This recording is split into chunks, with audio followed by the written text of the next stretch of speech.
Hi, everybody. In the middle of chapter 4, I think it was verse 19, we learned that it was the 10th day of the first month. In the Bible, the first month is the month of the Exodus, the month on which the holiday of Passover falls.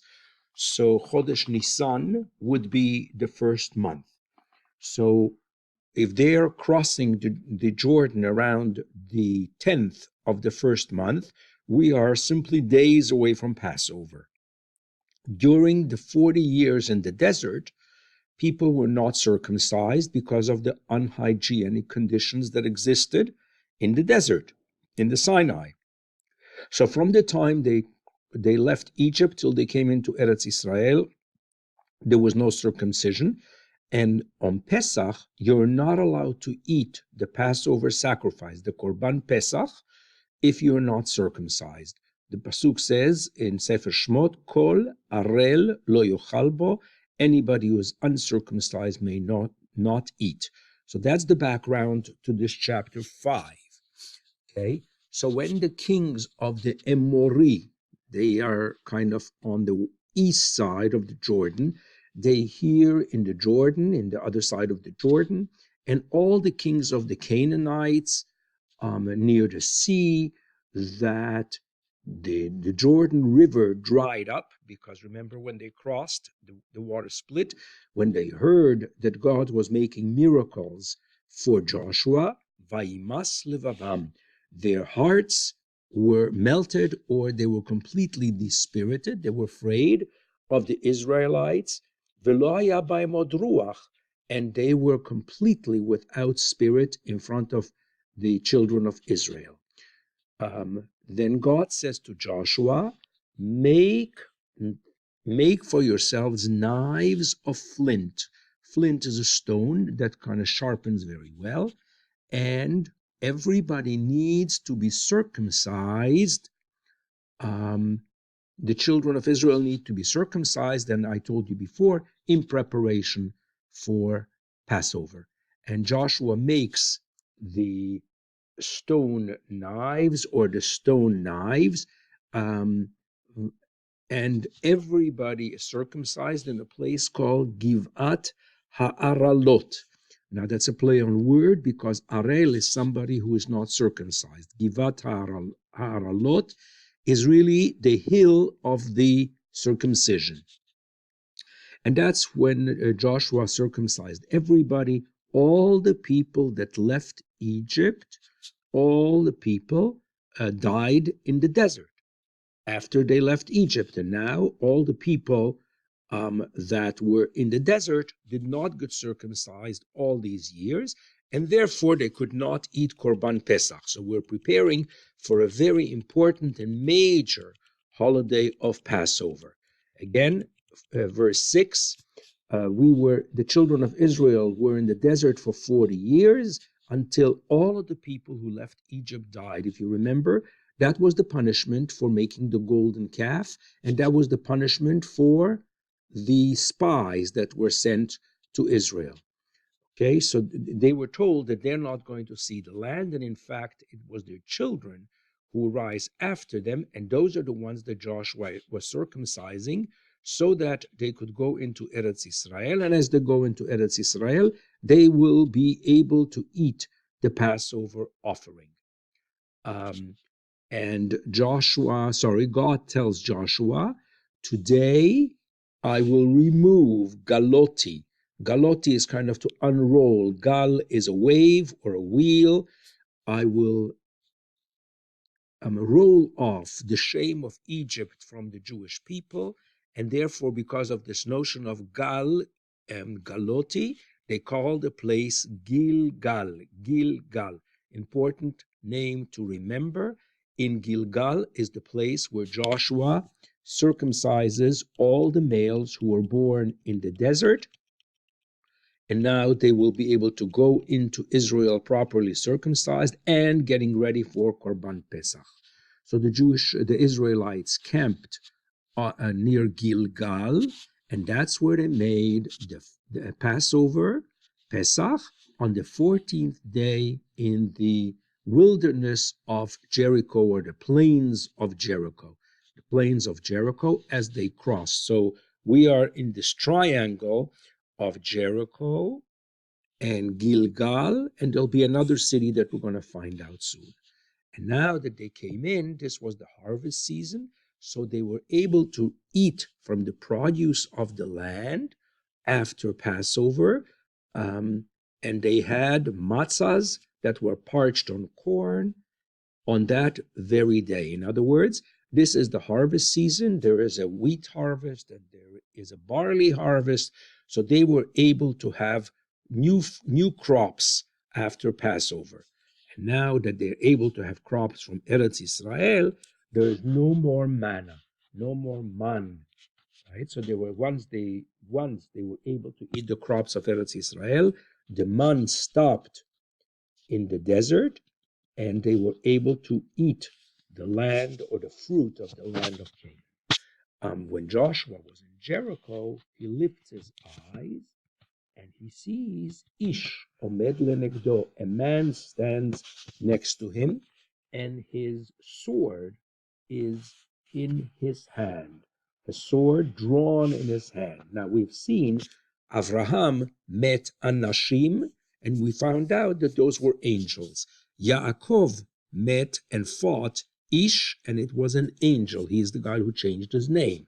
So now we meet somebody outside of Jericho, and he has a sword drawn in his hand. And Joshua goes to him and he says, "Are you one of us or are you one of our enemies?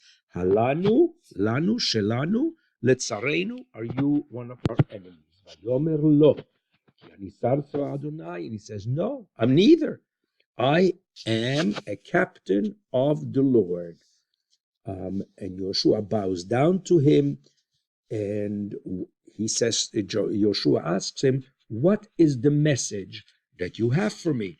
He understood right away that an angel doesn't come to meet him unless he has something to tell him. And he says, take off your shoes from your feet, for the place where you stand is holy. And Joshua did that. Where else did we find that in the Bible? Yes, Moshe was told when he was on Har Sinai, Shal Na'alecha, take off your shoes. That was before the burning bush. That concludes chapter 5.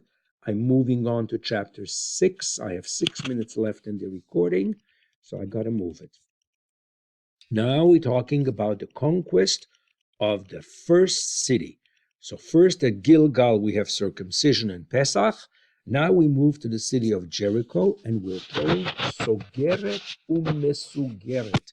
It is really tightly shut, and nobody goes in and nobody goes out. Now remember, we already had spies come to Rachav, and there was a promise made to her with the scarlet string hanging from her window. Everybody in that house was going to be saved. God speaks to Yehoshua, and he says to him, "Look, you're going to conquer Jericho. Natati beyatcha. I've given you Jericho, and its king and its warriors. You're going to conquer them. But it's not just a battle that's going to take place here. There's going to be somewhat of a miracle, as if God is telling us that Yehoshua is as important as Moses because God is fighting with him. And you're going to surround the city one time, and then you'll do 6 times. Okay, for 6 days you will surround the city one time each day. And 7 Kohanim are going to carry 7 shofarot, okay, 7 shofarot in front of the ark, and on the 7th day you will surround the city 7 times. So 6 days, one time each day. The 7th day, 7 times surround the city, and the Kohanim are going to sound the shofar. And when they make the long blast with the ram's horn, then when you hear it, everybody is going to shout, and the walls of the city, the walls of Jericho will fall. And then you will be able to enter the city because it will not have the protection of a wall. Yehoshua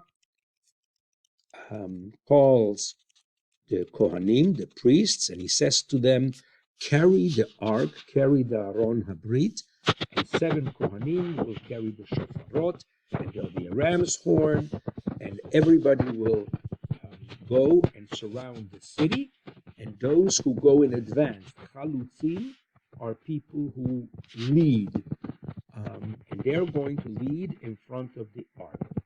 And then Yoshua speaks to the people, 7 Kohanim come, they carry the shofarot, it's 7 shofarot, and they sound the shofar, and the ark is traveling before them, and the leaders, the pioneers, the chalutzim, go in front of the Kohanim, and they're sounding the shofar, and those that are a little slow are kind of in the back,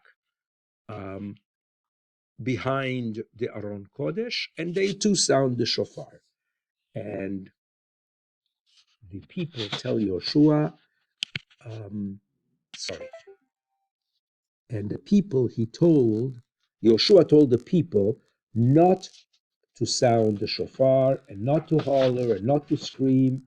And he says, when I'll tell you, that's when you will start shouting. The Aron surrounds the city one time.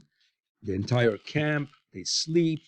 The Aron is in the camp. They don't leave it outside the camp. Yoshua gets up in the morning. The Kohanim, the Aron, all move forward. 7 Kohanim are carrying the 7 shofarot in front of the ark, and they sound the shofar as Yoshua commanded them or instructed them. And then the chalutzim go in front of them, and those behind the Aron, and everybody sounds the shofar as they are supposed to. They surround the city on the second day once, and then they come back to the camp, and so they did it every day. They surround Jericho, they sound the shofar, then they go back to their own camp. On the 7th day, they get up. As soon as the sun comes up, they surround the city 7 times. Only that day did they surround the city 7 times. On the 7th time, the Kohanim sounded the shofar, and Yoshua instructs the people to start shouting, to start screaming, and he warns them, you're not supposed to take anything from the city. Okay, it's called cherem, and that was kind of announced to be holy. Archaeologists think that that was done because they didn't want any disease from all the deaths and the mess that took place. Only Rachav is going to survive. Only Rachav is going to survive, and everybody that's in her house is going to survive, and we're going to send messengers to save them. And just make sure that you don't take anything from the city. Verse 18, do not remove anything. And the gold and the silver, everything is holy to God, and you're not allowed to touch it. They all screamed with the shofarot, and as they screamed, the wall fell down, and they were able to capture the city. And of course, nobody took anything, just like Yoshua commanded, not donkeys, not sheep, nothing was taken. And the 2 spies that went for Yoshua, they came to Rachav's place, and they took out her whole family as promised. It looks like I have to stop because I'm going to run out of time. So I'll do the last 3 or 4 verses on a separate tape.